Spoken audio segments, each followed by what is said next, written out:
Oh, what a beautiful room! Welcome, young lady. So, you like this room, do you? Yes, it's wonderful. But who said that? My name is Maitreya, and I'm with you here in spirit. Is this wonderful golden statue you? Yes, that is my image. Actually, this isn't simply a room. It's a very special place. A memorial shrine. It's beautiful. And I love the pictures around the walls. Oh, these 12 paintings tell the most wonderful story. The story of how the Buddha came to be upon the earth. Would you like me to explain the pictures to you? Oh, please. Well, before we look at the first picture, the story begins over 2,000 years ago, when some priests on earth predicted that a great being was to be born who would become either a mighty ruler commanding a vast empire, or a Buddha who would show others the way out of their suffering. Listening to this prophecy from up in the pure land of Toshita where he resided, this great being, moved by his compassion for the beings down here upon earth, decided to take birth as the son of a mighty king and queen who ruled in the land of India. Now, let the paintings continue the story. From entering by the main door, turn to the first painting on the wall to your left. The one with the circle of clouds?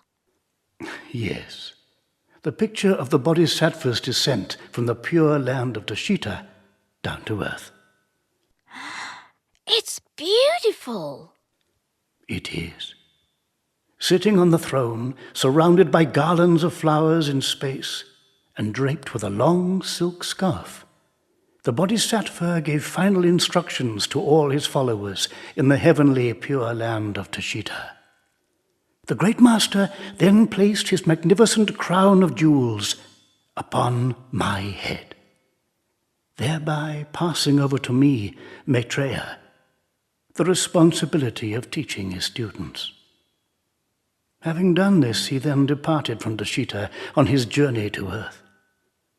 Were all of you up in heaven sad to see your master leave? Oh no. We knew that all the beings living on earth had great need of him. So we understood our master's decision to leave. Now move to your right and look at the painting in the center of the wall. In a faraway city in northern India, a great and noble king called Shuddhodana reigned over rich and prosperous lands. Although the king had 2 beautiful wives, sadly, he had no son to provide him with an heir to the throne. One night, when the moon was full, his wife, Queen Maya, had an extraordinary dream. She dreamt that a great, white, 6-tusked elephant, adorned with many beautiful jewels, touched her under her right arm and appeared to dissolve into her body. When Queen Maya awoke, the room was glowing with golden light and filled with music. The king was overjoyed and asked his advisors to tell him the meaning of these signs. They told him an extraordinary child is to be born. If he stays in the royal palace, he will become king of all kings. But if he chooses to leave the palace and lead a homeless life as a seeker of wisdom, he will become even greater. He will become a Buddha. Actually, I don't really know what a Buddha is. A Buddha, my child, is one who no longer has any suffering and has both the wish and the ability to help others out of their suffering. Oh! Now look at the last painting on this wall. on the far right. Queen Maya, heavy with child, travelled with her sister to their parents' house. One day, while resting in the beautiful Lumbini gardens at the time of full moon, the queen felt the oncoming birth. As she reached up for the support of a limb of a nearby tree, her child emerged painlessly from her right side.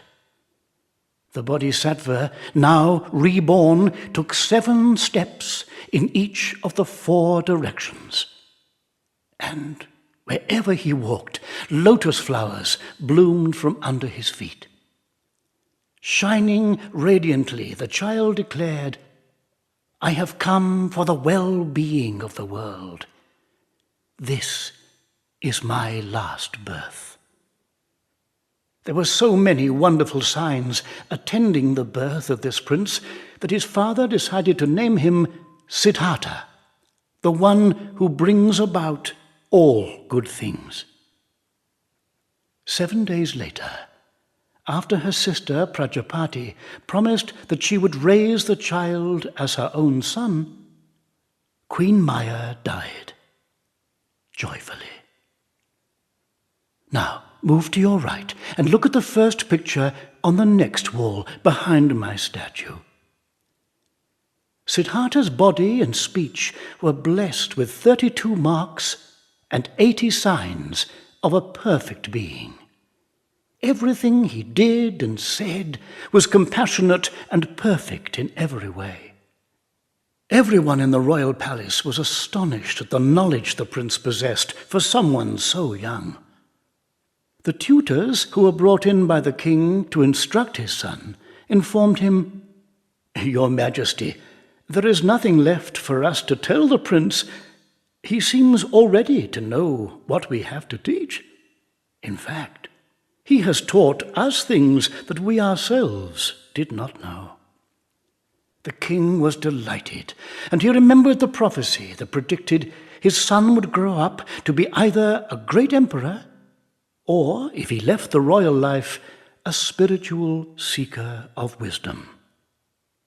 "Let him follow the spiritual life when he is an old man, but while I am still alive, I want to see him become an even greater king than myself."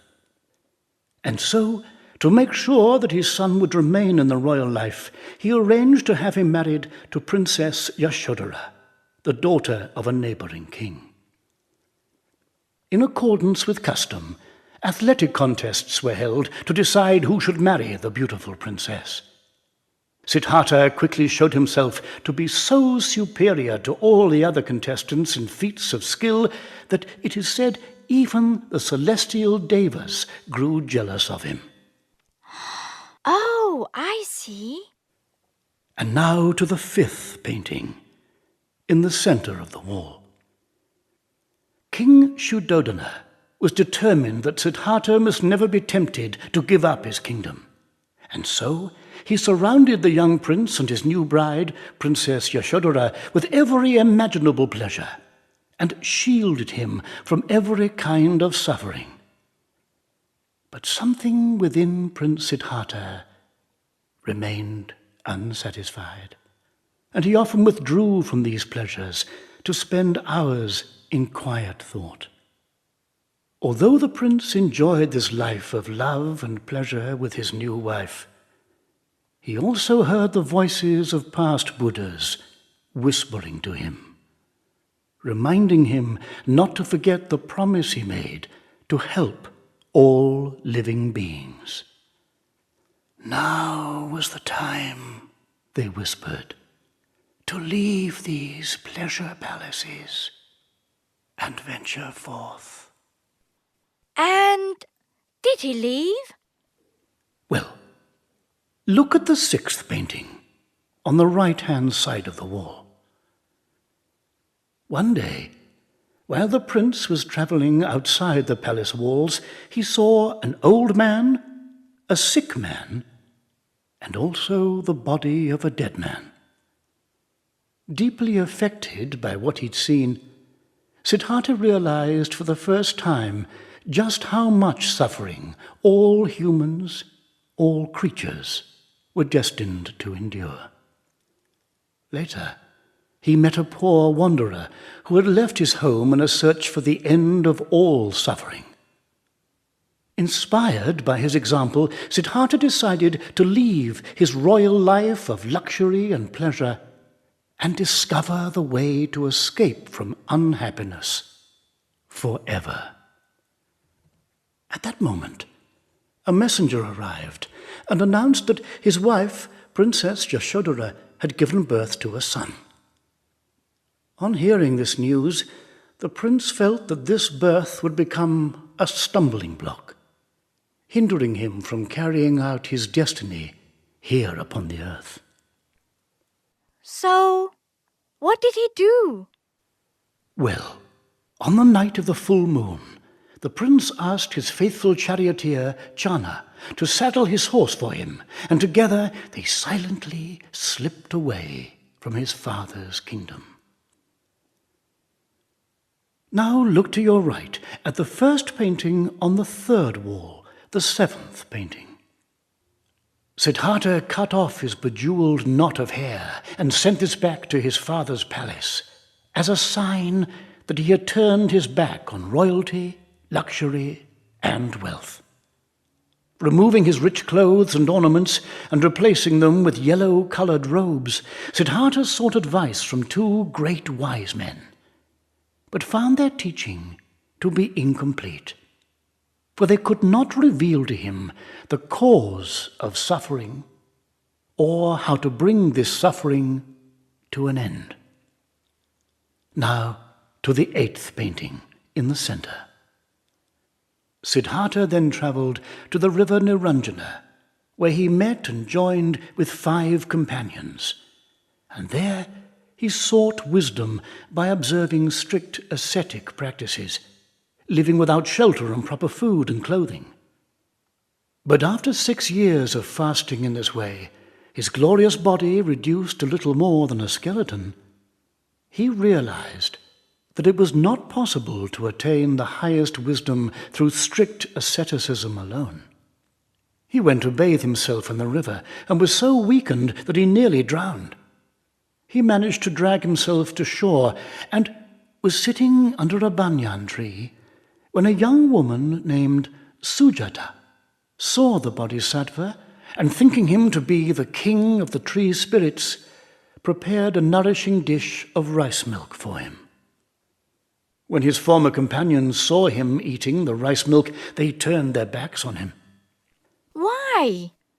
Because when they saw him eating the rice milk, they mistakenly thought he had abandoned his spiritual search and had returned to his old life of luxury. Now look at the last painting on this wall, on the wall to my left. Siddhartha then crossed the river and took his seat under the Bodhi tree, the tree of enlightenment. This painting shows the dramatic final battles the Bodhisattva fought under this tree before attaining Buddhahood. Full of strength and confidence, he was able to defeat Mara. And what is that? Mara? Oh, it is everything that causes suffering by disturbing our mind. Mara is all our hatred, greed, jealousy, and ignorance. While seated beneath the Bodhi tree, Siddhartha vowed that he would not arise before attaining the full enlightenment of a Buddha, even if his body were to wither and die. Accordingly, he began his final battle with Mara's many forms. Confident that he could defeat Siddhartha, Mara advanced, accompanied by his daughters, who appeared as beautiful young ladies who begged the Bodhisattva to return to a life of pleasure. But the Buddha-to-be saw only ugly old women bent over walking sticks. Then Mara grew angry and ordered his army to attack the Bodhisattva with spears, arrows, hatchets, flaming swords, and a spiked wheel of fire. And yet, no matter what weapon or flaming missile came near the Bodhisattva, it turned into a gentle rain of flowers. How wonderful! So you see, the evil Mara and his army had to be defeated before the Buddha could achieve enlightenment. Now, the Bodhisattva touched the earth with his right hand, calling the earth goddess as his witness. The earth trembled 6 times, and the earth goddess appeared. "O greatest of beings," she said, "you will receive the highest accomplishment." Hearing this, Mara and his army fled like jackals before the lion's roar. Now we come to the 10th painting, the first painting on the 4th and final wall. Sitting alone under the Bodhi tree, the Bodhisattva had a vision of his countless past lives. Just before sunrise, something wonderful happened. The impermanence and dependent nature of all existence unfolded in his mind, and he experienced the perfect Buddha quality. And what is that? Buddha quality? What a wonderful question. To be calm, to be kind, to be compassionate, and without having any cravings or desire. Well, morning came with the glorious sound of countless drums beating, announcing to the world his attainment of the full enlightenment of the Buddha. Turn now to the painting over the main doorway. For 7 days, the Buddha sat in silent contemplation beneath the Bodhi tree, and for 6 weeks thereafter he stayed nearby, enjoying the bliss only the fully enlightened enjoy. As he was wondering whether anyone would understand his teaching, the kings of all the celestial beings appeared before him, asking him to fulfill his promise and to share this precious gift he had received with all the living beings of this world. Having meditated for 49 days, he traveled to the deer park in Varanasi, where his former companions had gone to continue their ascetic practices. As the Buddha approached the 5, who had wrongly thought he had returned to the path of luxury, by his radiant serenity, they immediately recognized that he had achieved the goal they had all been searching for, and they rose up to greet him warmly. The Buddha then ordained his 5 friends as his first disciples. And so he began turning the wheel of the Dharma. I've heard of the wheel of Dharma, but don't know what it means. It means teaching, turning the wheel of sacred teaching, explaining the path that leads to freedom from all the sufferings of sickness, old age, and death, and from there to ultimate peace and happiness. Now we have come to the 12th and final painting in this memorial shrine. At the age of 80, the Buddha realized that he had shown as many people as he could how to live in peace and happiness, and now was the time to demonstrate how to die with peace and happiness as well. And so, on the day of the full moon, he lay down on his right side, and, after giving his last instructions to his disciples, he passed into final nirvana. Nirvana? Nirvana is a state beyond all suffering, of perfect peace. There was universal rejoicing in celebration of the extraordinary accomplishment of the Buddha. Relics of the Buddha were divided into 8 parts and placed in 8 great shrines known as stupas. To this day, millions of people in all walks of life, monks, nuns, and lay people all over the world, are learning and passing on to others the blessed teaching which the Buddha gave us. What a wonderful story. Thank you for telling me. Oh, this is a story I will never tire of telling. Now, I think it's time you left, young lady. Your family will be wondering where you've got to. I should tell them that I've been talking with Maitreya and that you told me the wonderful story of the Buddha. Yes. And you can also tell them that they are welcome to come and visit me at any time. Goodbye.